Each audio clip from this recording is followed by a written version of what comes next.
Welcome to the Fifth Quarter Podcast. We're here on episode 7. I'm Keff Ciardello. This is Mike Orakpo over here. We're reluctantly going to talk about the Bobcats' loss. Yeah. I was about to say we're excited to do it, but we're not that excited. Yeah. You know, we're a little down today. I know you just got back from vacation. Did. So I mean, you at least had that to clear your mind a little bit after all this. Yeah, man. How was that? How was Mexico? It was good. Went to Puerto Vallarta, and had you a good didn't roll time. your R's this time. Puerto Vallarta. Oh, beautiful. It's amazing. I can't do that. Yeah. So we had a beautiful, amazing trip. Spent a couple days there relaxing with the lady and, just been following the Bobcats. Obviously, I found out about the game as I was down there. So yeah. Tough go in Dallas for the Bobcats for sure. I mean, you and I, we talked about it before the game, and we kind of expected it. We expected their offense to have that power. I mean, defensively, the Bobcats, they got some turnovers. They held in there for the first half again. It just felt like, just like in the Wyoming game, the defense was hanging in the first half, and they just get tired. That attrition from just getting beat up by that offense, it wore them out, and they were done. They were just done in the second half, and it's disappointing to see that this offense can't keep the defense off the field, and it's the biggest thing for the Bobcats right now is the 3-and-outs, turnovers. It keeps that defense on the field, and they can't get a rest. So I mean, of course, I think it was 13-3 at halftime, and then they exploded. It was 47 points for SMU. So I mean, just a disappointment there. But I mean, I don't know, any good things you saw from them at all in that game, or anything that you have to note? I mean, you just have to go back to the defense. I mean, this is now the third game in a row where we felt like had we had offense, any production out of the offense, we felt like we could have had a game. We felt that way coming out of the A&M game. Probably wouldn't have won the game, but at least would have been a lot more competitive in that game. Second game, we went up against Wyoming. We felt that I personally know that we could have won that game. Had offense came in and showed up a little more in the second half there, I believe we could have won that Wyoming game. Then you look at SMU, down 13-3 at halftime, just the defense just coming out, getting stop after stop, holding them to 13 points. That's a high-powered offense. And like I said before, you have to score points against them SMU boys to be able to beat them, and something that we weren't able to get done. So the positives, again, is that we're playing good enough defense to be able to win games. We could have very well been 2-1 right now had we had some offensive production. So that's the positives. The negatives, obviously, is that, we just have to find a way to score some points. And it starts at quarterback. We keep beating this dead horse, but it really does. It is the quarterback play that keeps turning the ball over, and they've obviously committed to the pass game. Yeah. And when you have shaky play at quarterback, it's not much you can do. And we knew they had to go toe to toe, point wise, with SMU in order to stay in this game, because they're going to score. Yeah. You have to score back, and they couldn't do that. They got some late scores, but it's disheartening to watch the offense not be able to get anything going. I mean, defensively, there were some great signs. Saw Jerron Morris get his pick. We even talked about how he was an SMU snub last week. Yeah. Goes out and gets a pick against him. It was a pretty good read, too. Love it. And that short one, Jalen Smith had a good pick. Kevin Anderson, the freshman, he scooped up a fumble, ran at 45 yards. Brian London was back to getting a bunch of tackles. He had a big TFL on third down that forced a fourth down, too. I mean, and Frankie Griffin blocked 2 kicks. Yeah. And he put Shane Buechele on his back, gave him a little something extra too when he hit him. That. Hey, did you see the forearm there? I loved it too. Hopefully, you don't get flagged for that in the future. But I mean, no, this defense, they came to play, but there's only so much they can do when you're out there. I mean, it was 47 plays in the first half. They had 8 drives. SMU did against this defense. Like they're gonna get tired. Yeah. And so it's brutal. It all goes back to the quarterback, and even we can't put it all on Gresh Jensen or Tyler Vitt mainly Gresh because he played more. That offensive line needs to do better as well. Yeah, I mean that goes back to why they can't get the run game started. It's kind of a chicken and the egg situation. Which one is causing what? But I think all of it's causing all of it. It's the offensive line is causing the shaky quarterback play, and because the offensive line isn't getting the good block, they can't get a good run game going either, which also relieves the passing game. It's all kind of one big circle in there, right? Where you need it all to kind of be clicking, and it's not for this offense right now, and not what we expected with these offensive gurus coming in and Spavital and Stitt. So. Right.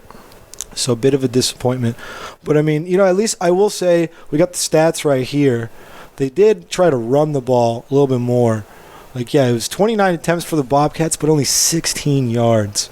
And I guess, you got to take into account minus 35 Gresh Jensen, for Gresh. negative 35. They count sacks for that. That's something that they do differently in college. Is They count sacks on those yards. So that hurt them. That hurt their production. I mean, without that net loss, they had 55 on 29 carries, which still isn't great. They just can't get this run game started, and that I feel like that would alleviate a lot of it. But I mean also, and I'm being very negative with it all. How much of this goes into their first three opponents being tough? I mean, those guys, the A&M, Wyoming, SMU, they're 8-1, and that one loss is Clemson, the number one team in the nation, beat A&M. So I mean, do you think that factors into it, the difficulty of their opening opponents? Well, I think that factors into their record. Yeah, absolutely. As I said on Twitter, even before the show, coming out of this thing, we would love to be at 2-1. We would love to be there. But realistically, looking at our schedule and looking at how our team is, at the current state, we would have loved to get one win out of that. You see what I'm saying? So we played some pretty good opponents. We played three pretty good opponents. So I mean, we weren't able to get one victory out of those three games. So I think that it's safe to say that with this being Coach Spav's first season, we not having the quarterback issues kind of figured out. The fact that we're 0-3 out of those first three games isn't a big surprise. I would have loved, again, to get the Wyoming game, but it's something that we kind of knew coming into this thing, as the A&M game is going to be tough, that SMU game is going to be tough, and then Wyoming, the Wyoming is a decent team. Now, what concerns me, what worries me is that after three games, we don't know who the hell our quarterback is. Our offense production is not going as planned. I mean, we knew bringing in the whole point of us bringing in a coach like Coach Spav, bringing in Bob Stitt and those kind of guys was that, man, we can finally get this offense kind of going, get more production out of our offense. So I understand that Bobcat Nation is a bit disappointed right now in our offensive play, but we have to realize that. It's just similar to businesses. There's sometimes when you business owners take over from an existing business and inherit a functioning business. It's easier to get the business in the green and make it profitable. But if you get a business that literally, you have to rehire staff members, you have to change this, you have to do this and do that, and you just don't have the personnel, it's going to be more of it's just going to take more. It's going to take more energy. It's going to take, more resources to be able to turn that thing into being successful. And I just think that Coach Spav just does not have the personnel. I know he's not going to say it, but I will. We do not have the personnel on offense to be productive at this very point. And by personnel, you mean players? Players, I'm just it's a better word. Yeah, absolutely. No, yeah, of course. I'm not trying to call out any players, Kev. No, I was making sure you weren't calling out coaches. Yeah, no. Personnel, like you mean players or coaches? Players. They don't have the talent there. We just don't. We just don't have the players on the current roster to be able to be as productive. Everybody talks about our quarterback play, and I mean it's like playing Russian roulette at this point. It is. It's literally you can play Russian roulette. Who? It doesn't matter who the starter is. Do you think it's Vitt's the answer? No, I don't. Vitt has proven that he's not going to be able to get the job done so far. You know, Jensen is another guy that we've given him opportunities to be able to separate himself, and he hasn't gotten that done. In today's college football world, you have to have a quarterback that can be able to be productive. You have to. You have to have a quarterback that's not going to make turnovers, that can sit in the pocket and make those throws, that can make the checks, can check down the offensive lineman, and just can set its feet and deliver the ball where it needs to be, whether that's a game manager or a playmaker. And so far, it has proven time and time again in that quarterback room, we just don't have that. So you would think that they've kind of inherited a mess, if you will. And I would say the same thing. That when Coach Spavital came in, a lot of work needed to be done to this team, and whether it's recruiting or what have you. A lot of changes needed to be made. But I'm kind of with you. You know, they're offensive gurus. It's kind of no learning curve, no matter how difficult the opening opponents are. I think one part where I might be wrong here, but I disagree with you a little bit, is on Vitt. I hope that he gets a chance this week, because I don't think it was fair. His sample size was so small against A&M, and that was such a big-time opponent. They were number 12 at the time. I think they're number 17 right now. And he got benched before halftime, which he should have. He threw 2 picks. It was time to move on to Jensen.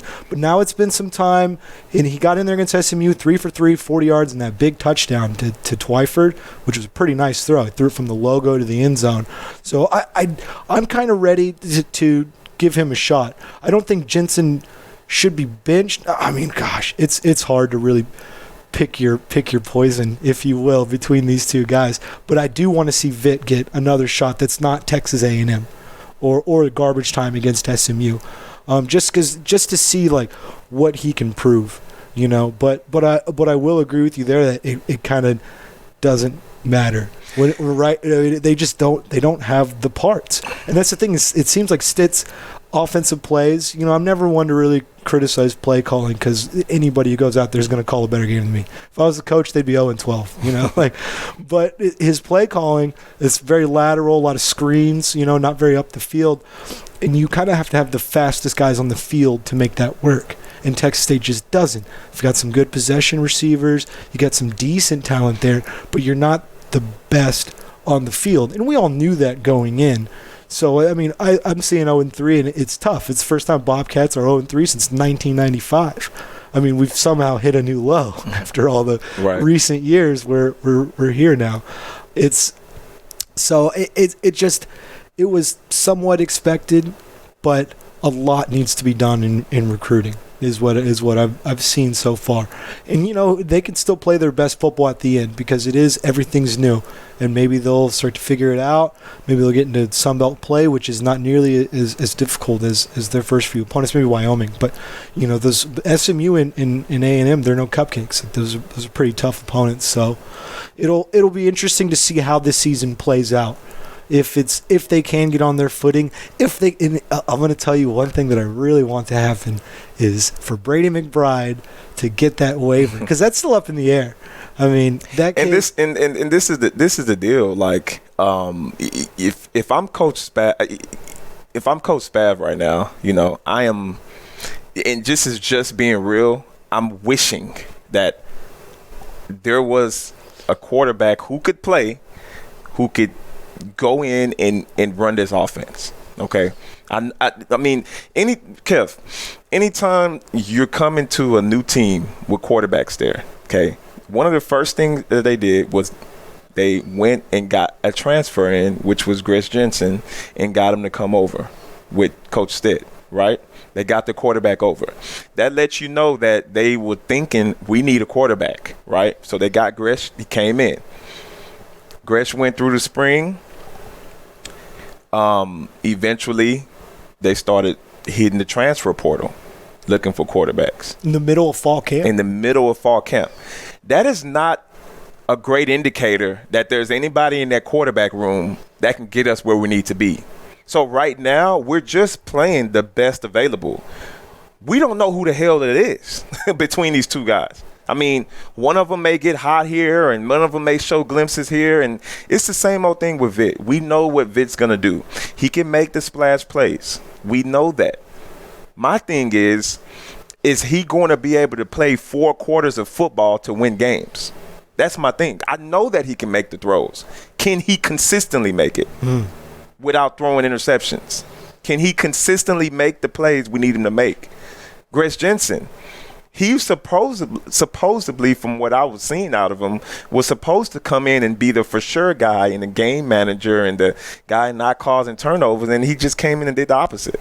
You know, he's been a turnover machine, and he's just been a guy that we initially thought he was going to give us the kind of the game manager kind of deal, and so far he's been a liability under center for us. So at this point, again, we just don't know who that guy is. I'm not sure if it's any of those 2 guys, and we have a lot of more ball games to play. So I can't. I know the question is going to be, who do we think and who would we go with? I haven't seen it out of any of those 2 guys. I mean, I'm praying to God that, you know, McBride can become eligible and get in there and we can see what he can do. I think that's the biggest. That's going to be the one saving grace for these quarterbacks this season. Yeah. McBride comes in. I hate to anoint a kid who we haven't even seen out there, but we've seen him in practice. You saw him out there when you were there the other day. He's got a great arm. Right. I mean, it's exciting. But I think the best word that you used when you were just talking was consistency. Right. And the lack thereof in both the options, in Vitt and Jensen, it is consistency. There are times they look great. They're moving the offense, and they're doing a great job. And then it's just a bad read. They both tend to do it. It's a bad read or a bad throw. Specifically, it's a bad throw with Jensen. Most time it's a bad read with Vitt. You know, but it's still like they'll still be chugging along, and then boom, something happens, and it is frustrating. I don't think either one of these options are the guys for the future. You know, and there was a time where I thought for sure Vitt was. But the more I look at it, that's why I'm not ready to completely give up on him. I want to see him get another chance besides playing against A&M's defense, you know, and we'll see what happens with that. And I'm not throwing, and I'm at all not throwing in a towel, but you know, at this point, we're trying to figure out who's the best available, you know, but to say we don't have an answer at quarterback, I've seen enough, you know. Unfortunately, Spav and those guys, I guarantee you, behind closed doors, they'll tell you the same. Yeah. All right, we just on this current team, we do not have an answer at quarterback. Okay, so unfortunately, this is the room that he inherited, and you know, the fans and Bobcat, they have to realize that we do not have a answer at quarterback right now. Now, we still have a football season to play. So we have to go with who's the best available and who can give us the best chance of winning. And that is to be determined. That's what we're still trying to decide. What does this offense do, that quarterback? You got to run, right? That's what I would assume. You got to run the ball. If you don't have it under center, you got to figure out that run game. Right? And that brings us back to O-line play. Mm-hmm. You know, haven't been the greatest run team. Believe it or not, we haven't been terrible in the past. No, it's run blocking. Right, I've noticed that on our pass blocking up front, we haven't been terrible. Like, the quarterbacks have time to throw the balls. They're just not making the throws, you know. And if coach, I can't, you know, fault any of the play calling, because the moment that we do have plays dialed up where we're going down the field, it does not result in anything. So, you know, there comes a time when you just have to roll with what you got. Yeah. You know? And you gotta roll with what you got and figure out how to run the ball. Get in space, get under center, something. Because, you know, I know they're air raid guys. They're committed to that passing game, and everything is out of the shotgun. But I feel like that's holding back the. Like, how can we, Keff? Dead last in FBS. Dead last in FBS. How in the world can we run the ball if we can't block? If we're not doing a good job up front in our run blocking, how can we run the ball? You can't. You know, and it's just, what else should we do? That this is a first-year staff. These are the guys on their team. I love the fact that Spav is sticking with his guys. He's not doing what those other staff did, is throw guys under the bus. But, you know, we can evaluate from the outside and say, look, these guys just don't have the personnel on their team to be able to do the certain things that we would like for them to do. Mm-hmm. So what do? You got to go out there and recruit. You got to go get offensive line. You got to go get some old linemen because they've obviously linebackers. It's not an issue this year, but it will be with all the seniors. And they've got 3 linebackers committed. They've got 1 offensive lineman. They need more. They need more. They need depth at that position because that starting unit, it's not terrible. I mean, between Brewer and Reese Jordan, it's not a terrible starting unit, but there's just not a depth behind them to spill those guys. Right. When your backup guard is your starting tackle, that's not a good sign. You know, I mean, you gotta add some more depth to that, so that they can go all 4 quarters and run on these teams and run it down their throat. Yeah, they could still they're still going to get some wins this year, but I feel like it's in order to really fix this team, it's going to be in the offseason on the recruiting trail and getting some of those guys. But going into this year, I was saying 5 wins. That could still happen. It'll be somewhere around there. Yeah. They could. I predicted this season as being a 3-9 kind of season. Yeah, you did. That was my record. And my 3 wins or what did ULM? I can't remember specifically. Coastal, ULM, Coastal. And Nichols. Nichols was the 3 wins. Yep. I could still see that. Yeah. With Nichols coming, you don't have. So obviously we'll get to the Georgia State. Yeah, there was a sneaker. It was Wyoming, Georgia State, and it was 3 teams where I feel like we can sneak a win in. Wyoming was one of because it was the best case was 4-8 was my best case for this, and I think I was putting Wyoming and I believe Georgia State as one of the sneak win games. So this week is still determined. I don't know. I still think we definitely have a chance to win the ball game this week. We'll save that for another pod. Okay. Don't worry. Don't worry on that one. Yeah. You know what we should do? We should get to the Ask Fifth Quarter questions. Okay, cool. Now. Let's roll with it. Let's do that because we could talk about how the Bobcats lost all day. But it's all talk until they can start to figure some things out. Okay, so we are going to do. We'll start right here. Oops, I don't need a biggie size. There we go. All right, from our good friend at ETX Bobcat 16, always asking questions. Appreciate you. Appreciate you, ETX. Should Texas State defense have a turnover tube, or is that stupid? And he's got a picture of a group of tubers and on a lovely lady shotgunning right in the front picture. Should they have a turnover tube? It's not stupid. Well, maybe it is stupid, but I like it, and I think they should have one. I think it's goofy. All the other ones have their. I can tell you already don't like it, but you could get like a blow up tube and put them over them, like a floaty once they come out. It'll be real lame and all that, but it'll beat some of those other turnover celebrations they got. What do you think? What do you think of a turnover tube? I love it. You love it. Wow. I love it. I'm shocked. I don't know. I love it because this is the thing. Even though it sounds stupid, if you know San Marcos, you're gonna know what a turnover tube means. And so what's gonna happen is people are gonna start thinking like, what the hell, a tube? And then boom, people will start finding out San Marcos has a river that everybody floats, and then more people will start, knowing about what the hell the turnover tube means. I love it. I mean, I think it's unique. It's a good idea. I mean, it's a good start. It's good branding. I didn't even think about that because then it kind of puts a little symbol of what San Marcos is. What San Marcos is about. We do tube. We tube. Oh, all right. Probably show a picture of the whole football team tubing, or when we float the river as a team, and they can use that as a segment to talk about on ESPN or whatever it is of what that turnover tube means. Obviously, they're going to have their notes, their background. Not a bad idea, ETX. Hey, all right, ETX. There you go. Fifth quarter approved. All right, this one is at TX State Game Day with the name It's Groundhog's Day. I think that means keep seeing the same thing as a Texas State fan. I get what you're saying with that. Assuming we still had head coach Withers and Willie Jones stayed as well, up to this point in the season, would Texas State have the same 0-3 record? Let me. I'm gonna say yes. They would still be 0-3. I think, they would definitely. They definitely lost A&M, and they definitely would have lost SMU still, because they wouldn't have had an offense that would have been able to keep up with SMU, and they were going to lose to A&M no matter who's coaching. And the Wyoming game would be the one factor. And the one time Withers coached against Wyoming, it was that 45-10 game up in Wyoming, like 2017 or so. Yeah, but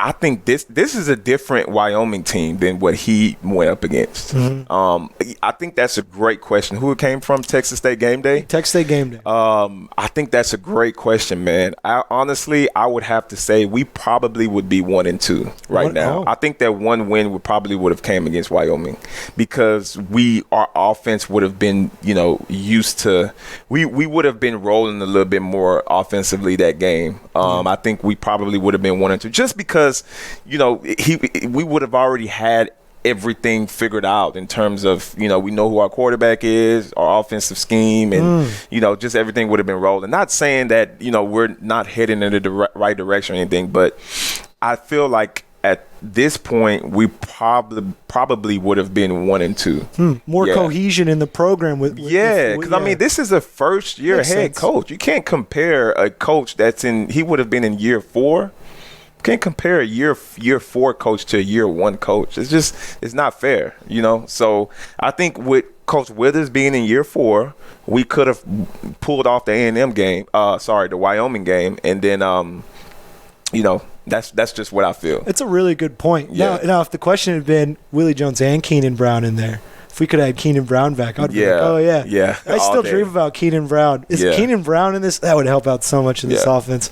But we can dream about that all we want. It's not happening. Oh, here we go. We got Eddie Lerma, former KTSW guy. What's up, Eddie Lerma? How can a group of 5 team recruit enough talent for good offense? Give me a good example. A group. Well, they just played one. SMU's a group of 5 team, and they had a really good offense. I mean, how can a group of 5 team? Now, sorry, I'm not. I'm not reading this as this. I just want to make sure that the group of 5 meaning like G5. G5. Okay. Yeah, G5. So G5 recruiting. Eddie, look at college football, big dog. Like there's a lot of great offenses, and I mean you can look at teams like Memphis, you can look at teams like UCF, you can look at teams like U of H, you can look at teams like SMU. I mean there's some good offense. Look at Hawaii. I mean Hawaii has a great offense. I mean these are all G5 teams. So you look at Navy. Navy's known to have some good offenses over the years.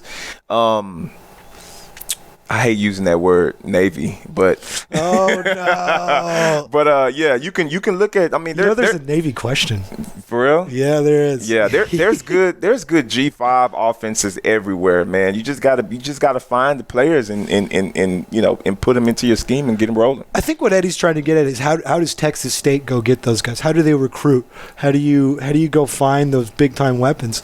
And but I get where you're coming, because there definitely is. There are plenty of examples of potent offenses at the G5 level, and it can happen. But you gotta be a strict recruiter. Yeah. Going out and go find those guys. You got to watch tape and find those hidden gems that are faster than people realize. Whether they're at a smaller school or they're undersized. It's kind of like you were alluding to last podcast when you talked about that. So it can happen. You can recruit good offenses. They got to get out there on the trail and go find those guys, because the way they're running this offense with a lot of the short passes, you need fast guys who can catch that ball and beat the defense. So it all depends on your scheme. It all depends on who you're. When you go to recruit, you have to know what are you recruiting. There's some teams that recruit size because they're running more zone kind of power teams. Then you have those speed teams that they're running more of a spread kind of dunk, make plays when you get the ball. So it just depends on your recruiting style. But can G5 teams recruit good enough talent to have a great offense? I mean, of course. We're in the state of Texas. If they can do it in Hawaii, I mean, we can do it in Texas. So I'm with you there. I'm with you. They just you gotta be persistent with recruiting for sure, and it can be done. All right, scroll up. Here we go. Josh Groves at Josh Groves. All we ever get are excuses like it's going to take time, like we've been giving. We've been hearing that for years, yet I see other teams that aren't good rebuild in 2 years. Why? Also, our number one issue seems to be O-line. I'd agree with you there. We're located in Central Texas. Why haven't we had FBS O-line in 5 years? Well, I mean, we keep saying it takes time because it keeps being a new era here. We had Fran, and then we had Withers, and now we're on the Spavital era. And so when a new coach comes in, you were just talking about what a new coach what it all goes into starting a new program and having to, fix certain areas on the team. It takes a lot to implement your system and implement your culture. So whenever a new guy comes in, you almost got to restart the clock. Because I wasn't expecting Spavital to come in and get 10 wins. Yeah. And I'm sorry if you were, but that's, crazy. I mean, he still has the same players that went 3-9 last year. Yep. And 2-10 the year before that. I mean, it's still, that mess is still there. And I'm not saying the players there are a mess. I'm just saying the current situation is, because there are definitely some very talented players on this team. Yep. Specifically on defense. And there's talented guys all across the board. But and to go to the other question with the O-line, I'm with you. And I know they're trying to recruit O-line. They got Alex Castilla, the San Marcos product. He's committed. That's the one offensive line commit they have.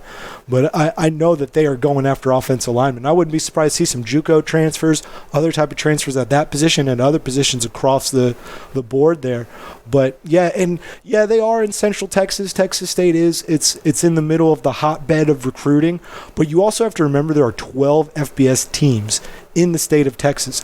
And the Bobcats are competing with UTSA, with UTEP, with SMU, with Houston. With UNT. There's a lot of the smaller teams that are at the same or close to the level that Texas State has, their current program is at right now, that there's a lot of competition for recruits. And one area that it's hard to get recruits is the big boys, D-line and O-line, because giant human beings aren't made every day. You can get guys who hit the gym really hard and who are really fast, but the naturally grown 6'5", 300-pound body is pretty rare to find. And so it's in high demand. It's just like a 7-footer with basketball. Right. I mean, it's just it's a difficult process to make. So, but they do need to get offensive linemen, and they do need to correct that. Not making excuses for the past 5 years of this offensive line, because someone should have put it together a little bit better. And I'll say Mateo started to make some leeway in the Withers era. He's at BYU now as their O-line coach. He just wasn't here long enough. But it does need to be corrected, and there has been a lot of turnover at the offensive line coach position, which goes into that. I mean, But sorry, I kind of took all the talk. No, go ahead. No. That was a great question, Josh. Yeah, it is a really good question, Josh.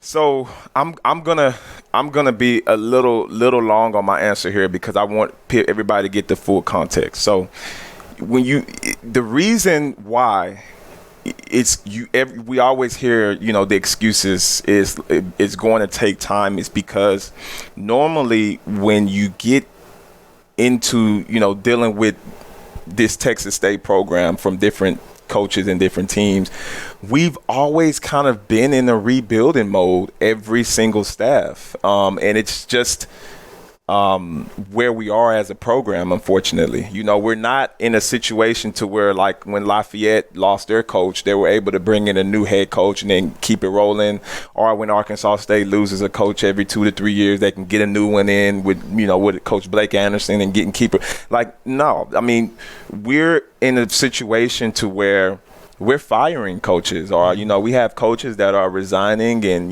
we're bringing in a new coach to come and clean this thing up. So it is going to be in rebuild mode.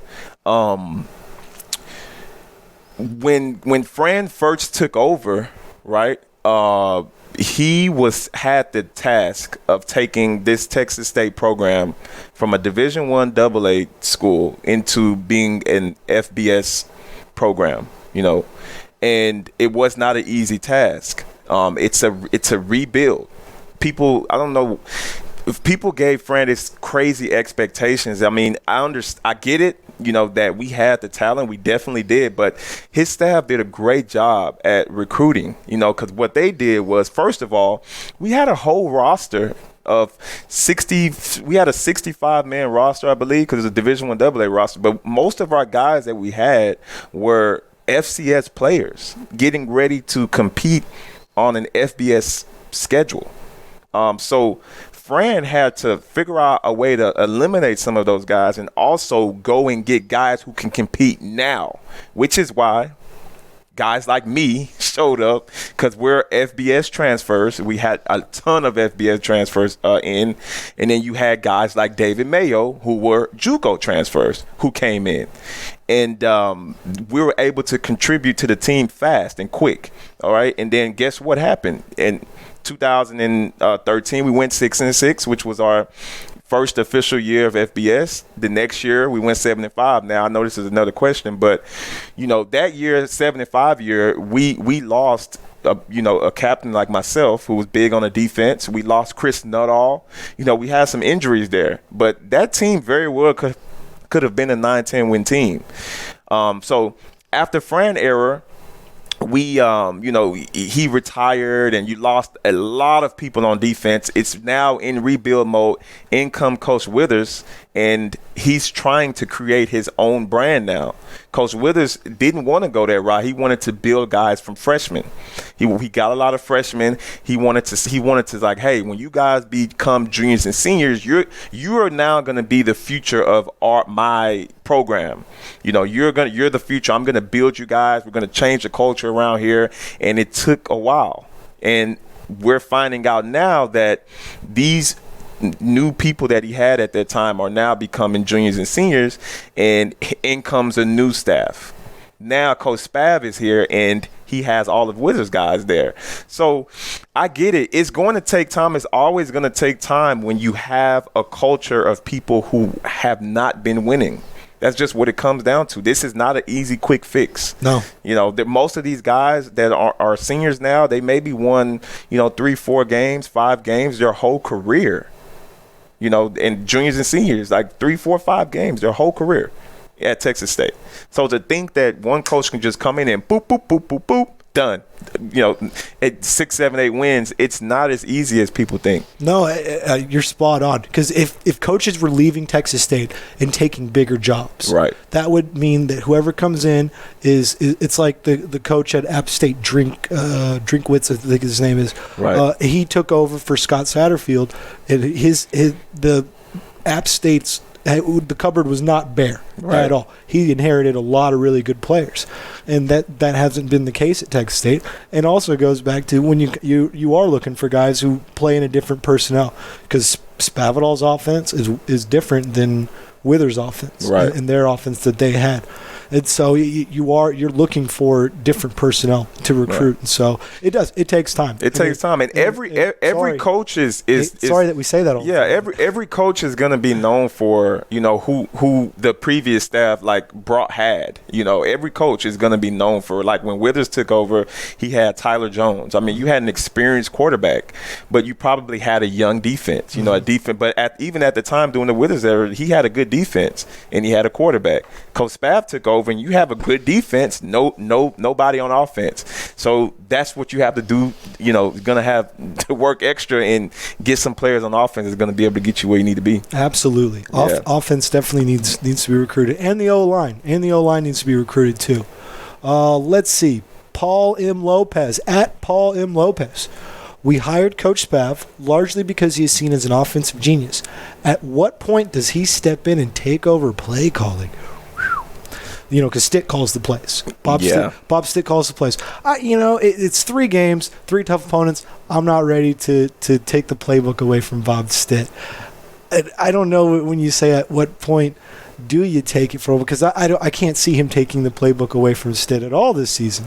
I mean, do you? That doesn't seem like something that we've seen it happen before, where a coach says, "Okay, now I'm calling the plays," but I can't see it the first year. Bro, Paul, these guys didn't forget how to coach because they came to San Marcos and they just totally I forgot how to score. It's not the coaching, brother. I don't know what else to put it, but it's not the coaching. Those guys, Bob Stitt knows how to score points. All right. Coach Spav has a say in the. I guarantee you, he's in that room with Coach Stitt, and they're figuring out game plans and things together. So he's just not the one actually doing the play calling on game days. But No, I would definitely not get to the point where we're trying to relinquish play calling. If it were to ever come to that point, it would have to be like next year for me. And they're still turning it over all the time. They still can't do anything because it goes back to what we were talking about in the last question: recruiting. Stitt needs some offensive weapons. He's got some good possession receivers, but you need those good speedsters at running back, at receiver, at even tight end. Even though Micah Hiltz, I feel like he's an upcoming guy, but you need those to run that style of offense where you give it to him quick and you need him to make a play. You need guys who can make other guys miss, and they don't have a ton of those right now. And so I think I'm not ready to rule out Stitt on these first 3 games, or even because we also understand that the quarterback situation isn't that great. I'd like to see what Stitt can do with the different quarterback, McBride, and some different weapons in there. So not ready to take it from him yet. A little too early to get into all that. I feel, for me personally, seems like you're in the same boat. This is from Spav Easy, SOTX at SOTX State. Do you think we could have won against Wyoming or SMU with Vitt as the QB? Who's your choice going forward? Do we stick with one guy as long as the results are improving or until injury? I've never seen a QB go from calm to wide-eyed the way Jensen does. We'll unpack because it's a few questions. So we'll start with the first one. Do you think Texas State would have won against Wyoming or SMU with Vitt as QB? No, I don't. Maybe the Wyoming game, because it was Jensen's turnovers that they did score on, 20 of the 23 there. Yeah. But I think we would have seen a similar result. I'm trying to look for, if y'all wondering what I'm looking for, I'm trying to look for to see if we have a quarter. Do we have a quarter or a coin card back there anywhere? You need a quarter? I may have one in my wallet. Need a quarter. Let's see. Let's see. We got a quarter. Okay. If you guys want to know who we should start at quarterback? All right, here we go. All right, let's see. Vitt is heads, right? And Jensen is tails. Literally. All right. It's like flipping a coin. We do not. There is no right answer, guys. Now. I thought you were gonna do it. There is no right answer. Oh, do you want to do it? All right. We got Vitt at heads. And then we got Vitt and Jensen right here. Let the coin gods decide. Oh, of course. Of course it fell. Of course. All right, we got Vitt at heads. Vitt looks like Vitt's the starter. Start him up. I'm ready for it. Looks like Vitt. There you go. There you go, guys. Coach Spav's actually going to start based on this coin flip right here. We have the 5th quarter is predicting Vitt will be the starter. I'd like it too. I'd like to see Vitt up there. I guess that's the part of the question. But do you think they would have won with Vitt at quarterback against Wyoming? I can't say that, man. Yeah. I can't. He's just not proven to. I can't say that. I can't say that. Who's to say that Vitt wouldn't have been in there making the interception? He wouldn't have thrown the same picks. Who is to say that he would have went out there and scored those 14 points that Jensen scored the first half? Yeah. We don't know if Vitt would have scored those 14 points. Yeah. What if? I'm not a big fan of it. So it's just like we don't know. Yeah. But the second part, who's your choice going forward? Gosh, I hate to be so night and day because last week I said Jensen and this week I'm gonna say Vitt. Yeah, you saying go ahead. I'm gonna say Vitt. I gotta honor the coin. That's really what it is. Wherever that coin is, I don't know. Yeah. I'm gonna need that quarterback. I'm pretty broke, by the way. No. I just because Vitt's sample size against A&M wasn't big enough for me. Like what we saw wasn't great. The 2 picks, like 50 yards after 2 quarters, it wasn't fantastic. But I'm still not ready to completely give up on him, and I want to see if maybe that playmaking ability can shine through and he can stay a little bit more consistent, But my gut feeling tells me it's gonna be Jensen though. Especially when I went to practice yesterday, it seemed like he went out with the first unit. They were switching him out pretty frequently, so it's hard to tell who. But it seemed like Jensen was still coming out with the starters. But gut feeling, I'm gonna say Jensen. But personally, I want Vitt. And Vitt has been Jensen has been showing. It looks like with the staff, Jensen has been showing the most consistency, like in practice, and it seems like they always seem the most confident with him in practice and things like that. Like he's getting the offense moving the way they want him to. But who do we think and do we feel that needs to be the guy? I just don't know because like a starting guy, I said Vitt starting the season out. Then I moved to Jensen then now it looks like we're going back to Vitt again. we're just waiting for one of those guys to emerge. That's it. You know, we can go back and forth the whole season. And that's kind of the third part of their question. Do we stick with one guy as long as the results are improving or until injury? I think so. I think as soon as they start, one of them separates themselves, then that will be the guy. We haven't seen that yet. But if that happens, they're going to be like, okay, it's Vitt, okay, it's Jensen, and they're going to roll with that because, of course, that's what they want. You want consistency at that position. Right. You don't want it to be a coin flip every week on who's going to be the quarterback. Yeah. You know, so that's what it's been. Mm-hmm. So unfortunately, it's gonna continue to be that way until we can get this thing figured out. And the last part's just a comment. I've never seen a QB go from calm to wide-eyed the way Jensen did. Yeah, I've noticed some of the inconsistency too. You know, there's drives he looks real strong, and then there's other times you're just like, what was that? What were you thinking there? Yeah. Our next one, we got A. Heffler at A. Heffler24.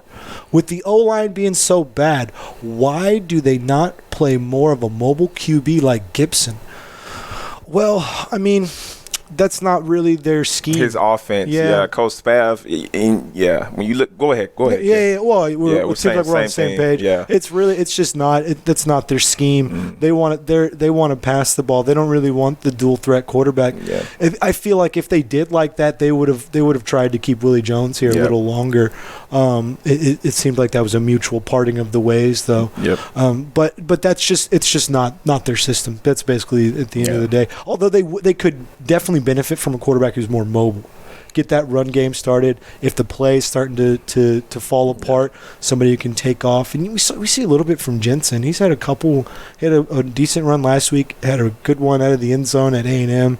I mean, there's a few flashes, but I mean, they don't want a full dual threat.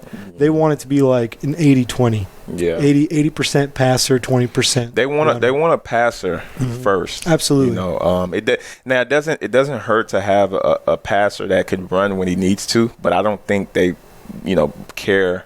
As long as he's a passer and he can get the ball where it needs to be, that's their number one concern. Yeah. On quarterback. They definitely could benefit from a guy who could get a few more yards. Yeah. I would say that. Justin Schaffer at Justin Schaffer 92. This guy owns maroonandgolden.com. Oh, wow. Nice message board. Shout out to Maroon and Golden and Justin there. Shout out to you guys, man. I love that thing, the thing you do every week. What is the Pick'em? Yep, the Pick'em. Yeah, we need to send in our picks. We're getting fun. It's getting fun.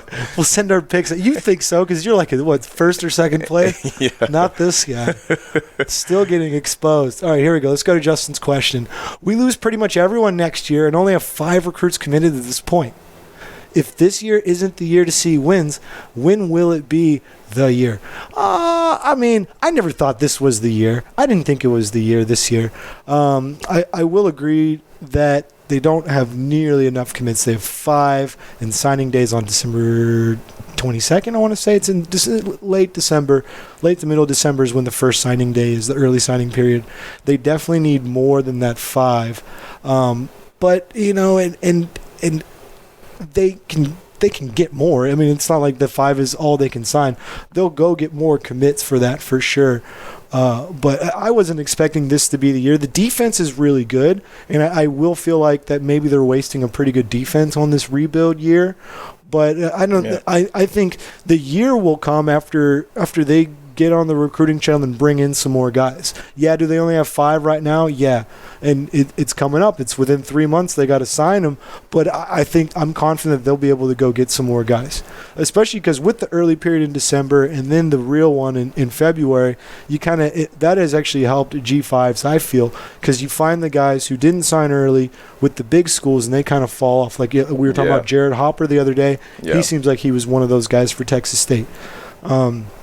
So I'm not too worried about this being the year. I do think they do need to be on high alert for recruiting. We were talking about that offensive line, linebackers. They need to go get those guys. In fact, let's pull up. We have their current class. The 5 guys that they have, 4 of them are 3-stars, and one's a 2-star. They have linebackers at John and Josh Emanuel. They're twin brothers out of Bishop Dune. And then they have Isaiah Nixon, he's out of Elkins. He's a running back out of there. And he's a running back, but they're recruiting him as a linebacker. So they're kind of getting some of those linebackers, guys. When you're saying that they're going to lose all those players, 8 of those are at linebackers, so I get why you would say that. Although one thing we didn't touch on is Gavin Graham. I meant to bring him up before we got to questions. He tore his ACL last game against SMU, outside linebacker, so he's done for the year. But he could get next year. He can come back next year. Yeah, and so that's going to help. It's definitely going to help. Which is strange to say. A guy gets hurt, and you're like, oh, that actually might be a good thing, but it may prolong his career. It definitely fits. Mm-hmm. Yeah. Definitely helps there. And so in offensive line is the other one, and they've got one in Alex Castilla. They need more offensive line there. Expect them to get some JUCO, some other FBS transfers. Yeah, they're gonna have to go out and get some FBS transfers, some JUCOs. This is if Coach Spav wants to win quickly, he's gonna have to go bring in some transfers. Because that's what Fran did, like you were saying. I mean, bringing you in, bringing other JUCO guys in. That's what you have. It's the way. It's almost like an instant fix. It's an instant fix. It's not gonna be long term, but it's definitely an instant fix. And one thing that I want to be very, very, very clear, like I want to kind of have a moment here. One thing to be very clear about, Withers did a great job on the recruiting trail. Okay, I heard it even when I was coaching, training around the city of Houston, and just talking to a lot of different high school coaches, like. Withers and staff did a wonderful job on the recruiting trail. Now, that's judged by their rankings. We can save what the actual recruits are doing for another day. But in terms of just who we were able to get with their staff and how they were able to go out and get recruits, we were beating a lot of FBS schools around like UTEP and Rice and some of those other schools were beating out for recruits. Now. What you do have to realize is when Withers started recruiting, we were only one season removed from a 7-5 year, and a 6-6 year. We was not a program in the shambles when Withers was recruiting. There was a lot of upside to the program at that point. We've only had one 3-9 season, then boom, in comes Withers and he's recruiting. Look now, and I mean we've haven't won more than 3 games in the last 3-4 years. It's been year after year after year, so it's getting tougher to convince these kids that, hey, you're going to come in and we're going to change the program around. We ain't had a 500 season in a couple years now, so it's going to be very tough for Coach Spav and company to go out and get those recruits that Withers were getting before. So they're gonna have some tough homework for them to be able to bring in some good talent here to San Marcos. Yeah, I'm with you there. Yeah. It wasn't as much of because Spavital coming in, it's been 4 years of in the dumps, and it wasn't that way with Withers. He could definitely recruit. I'll give him that. He definitely brought some good guys in there, and this new staff needs to take some pages from that book, which they kind of did with the party in the park. That was something Withers started, where they invited recruits to come to Sewell Park and float the river with the staff and do all that nice stuff. And Spavital definitely saw that and incorporated it into his own last June. Yep. Well, I was just scrolling all the questions. We have a lot, and we're going to do another episode. Okay, cool. Let's save some for that. We're going to save the rest of your questions. If you didn't hear your question answered, hang in there because we're about to do a preview for the game coming up this weekend. But we're going to leave it at that for this episode. I feel like we touched on a lot. We did. A lot. We talked for a good while there. But please make sure you follow us on Twitter at @the5th_. That's at @the5th_, number 5 _ there. On Instagram at 5th Quarter Podcast. Again, that's at 5th Quarter Podcast. Our wonderful production team, SHN Sports, Carl Schoening back there putting this all together, this wonderful green screen here. My man, Carl. Yeah, Carl makes us look great. If you ever want to do a podcast or a broadcast, find SHN Sports at SHN Sports on Twitter. Go follow them, hit them up, and see what they can do for you. And also follow their SHN Sports YouTube page to find this video. Find us on Spotify, iTunes. Like, subscribe, comment, all that good stuff for us. Please, we need y'all to keep this thing going. But that'll do it for us on the Fifth Quarter Podcast. We'll see you next time. Let's get it.